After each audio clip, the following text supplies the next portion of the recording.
Hello, my name's Frank Mercy. I'm on the staff here at AZFirearms, and I want to talk to you about the 4 safety rules of handling firearms. Something that we talk to our customers about, particularly if they're first-time buyers or they are not familiar with weapons. To demonstrate this, I'm using a Glock cutaway. If you can see here, it is cut open. However, I am going to open the gun and make sure that it is clear. The gun cannot fire. It's strictly for demonstrations.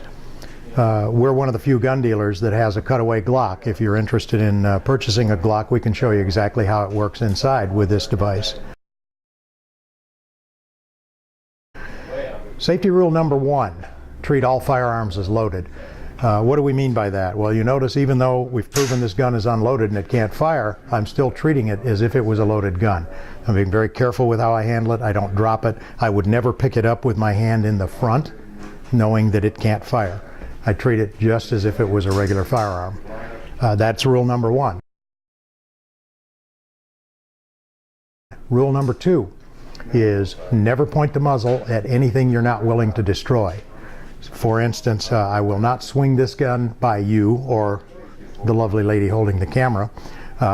If I wanted to show you the other side of the gun, instead of swinging it this way, I will swing it down through the ground, point it out against the wall where nobody is standing, and then I can show you something on the left side of the gun. Another way to look at that is you can treat it as a high-powered laser or a water hose. If I was standing here watering the bushes and I wanted to water that bush and I was talking to you, I would not swing the water hose through you. You wouldn't be too happy with me. Same thing with a firearm.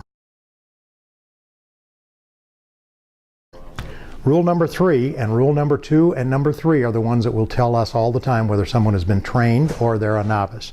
Rule number 3 says keep your finger off the trigger, out of the trigger guard until you're on target, ready to fire. So you'll notice if someone picks up a gun like this with their finger alongside the frame, they're trained. If you watch the TV show Cops, or tonight you watch the soldiers in Iraq, they're standing there with their fingers outside the trigger guard on their rifles as they walk along the streets. So what we would do is we would come up on the target, then we would put our finger on the trigger, we would shoot, and once we're done shooting and we want to look at the target, the finger comes out of the trigger as we drop the gun off the target. Like I say, you can tell somebody if they pick a gun up like this, we know they're a novice. And we don't jump on them, but we just help them learn. And rule number 4 is something you do every time you shoot, and that is always be sure of your target and what's behind it. Make sure you know that you're shooting at the right area and that there's a safe berm or there's no people or anything that you don't want to destroy behind the target. If you always go by those 4 rules, you'll be safe with a firearm.